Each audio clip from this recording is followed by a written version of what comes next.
Shalom, saudara-saudariku, para sahabat insani yang dikasihi Tuhan. Selamat berjumpa kembali dalam program Renungan Rohani Insani. Inspirasi Sabda Allah hari ini, Sabtu 28 November 2020, bersama Pastor Anton Mikael, yang sedang bertugas di Seminarium Angin Mamiri, Yogyakarta. Selamat mendengarkan. Saudara-saudari dalam Kristus, salam jumpa dalam Inspirasi Sabda Allah hari ini, Sabtu 28 November pada pekan biasa yang ke-34. Mari kita mengawali dengan membuat tanda kemenangan Kristus. Dalam nama Bapa dan Putra dan Roh Kudus. Amin. Bapa yang Maha Baik, kami bersyukur kepadamu karena Tuhan senantiasa melindungi dan menjaga kami. Kini hadirlah bersama kami Tuhan, bukalah hati dan pikiran kami. Semoga sabdamu hari ini menginspirasi perjalanan hidup kami. Demi Kristus Tuhan dan Juru Selamat kami. Amin. Sabda Allah yang akan menjadi permenungan kita dari Injil Lukas bab 21 ayat 34 sampai 36.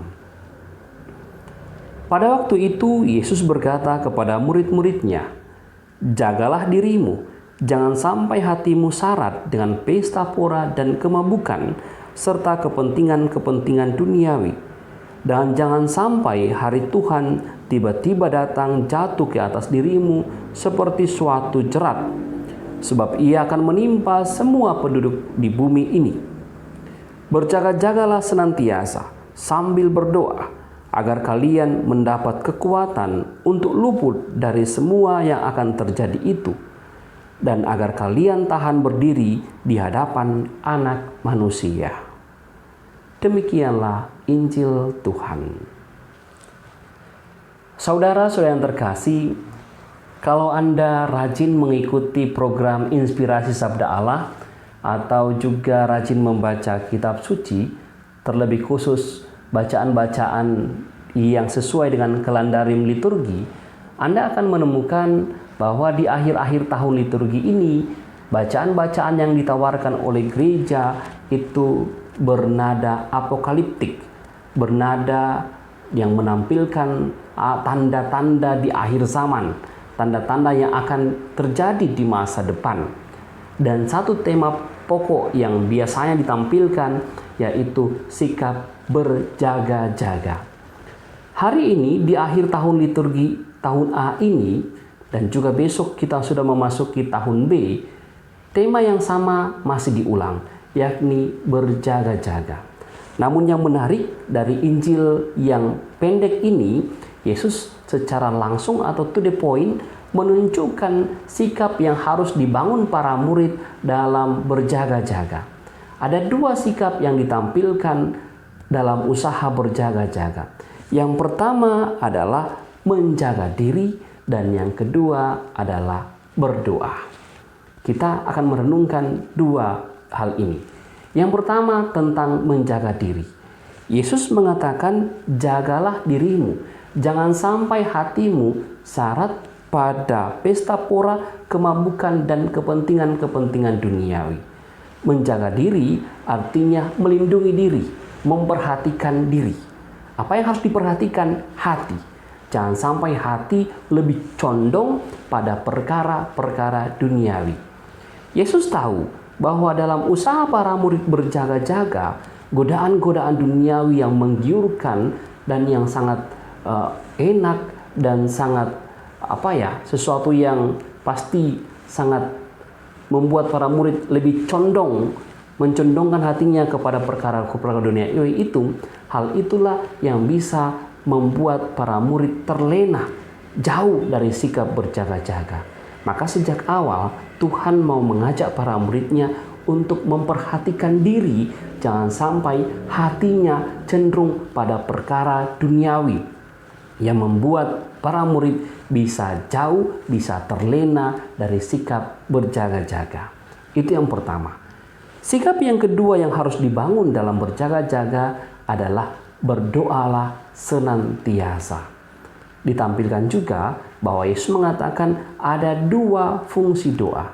Yang pertama, dikatakan berdoa itu bertujuan agar kalian mendapatkan kekuatan untuk luput dari semua yang akan terjadi. Tanda-tanda di akhir zaman sangat menakutkan, sangat dahsyat. Akan terjadi banyak hal-hal yang belum pernah disaksikan sebelumnya, sehingga hal itu membuat manusia ketakutan. Namun hal ini tidak terjadi bagi orang yang berdoa. Yesus mengatakan mereka yang berdoa akan mendapat kekuatan dalam menghadapi akhir zaman. Itu fungsi yang pertama dari doa. Yang kedua, doa juga membuat para murid mampu bertahan berdiri di hadapan manusia. Kisah ini sangat dekat dengan kisah Perjanjian Lama, yang dalam kepercayaan orang Yahudi dikatakan bahwa orang berdosa tidak akan tahan berhadapan dengan kemuliaan Allah. Manusia akan segera mati jika di hadapan Allah. Namun Yesus mengatakan orang yang berdoa justru bisa berdiri di hadapan Allah. Siapa yang bisa berdiri di hadapan Allah? Hanya orang kudus dan suci. Maka hal ini bisa disimpulkan, doa akan mengantar orang kepada kekudusan, kesucian yang membuat orang itu bisa berdiri di hadapan Allah. Doa mengantar kita pada kemenangan sejati. Dua hal ini yang paling penting dalam sikap berjaga-jaga. Menjaga diri, menjaga hati, dan yang kedua berdoa. Dan semoga kita semua saat kedatangan Tuhan didapati dalam keadaan berjaga-jaga. Tuhan hanya menghendaki dua hal ini, menjaga diri atau menjaga hati, dan juga memperbanyak doa, membangun relasi yang semakin intim dengan Tuhan. Dan semoga kita dimampukan untuk itu. Amin. Mari kita tutup dengan berdoa dan memohon berkat Tuhan. Marilah berdoa. Bapa yang Maha Baik, kami bersyukur untuk sabda-Mu hari ini. Sabda-Mu mengajar kami untuk senantiasa berjaga-jaga dengan membangun sikap menjaga diri, menjaga hati, dan juga rajin berdoa. Bantulah kami ya Tuhan, semoga kami semakin dekat dengan-Mu, sehingga saatnya ketika Tuhan datang, kami didapati dalam keadaan siap, dalam keadaan berjaga-jaga. Doa ini kami sampaikan kepadamu demi Kristus Tuhan kami. Tuhan sertamu dan sertamu juga. Semoga saudara-saudara yang terkasih diberkati oleh Allah yang Maha Kuasa, Bapa, Putra, dan Roh Kudus. Amin. Terima kasih saudara-saudari para pencinta insani yang telah mendengarkan sabda Allah. Saya Pastor Marcel Lorotandung mengucapkan berlimpah terima kasih kepada Pastor Anton Mikael. Semoga Pastor bersama dengan rekan-rekan imam, para frater, dan segenap penghuni Seminarium Angin Mamiri senantiasa diberkati Tuhan dalam setiap aktivitas dan pelayanannya. Amin.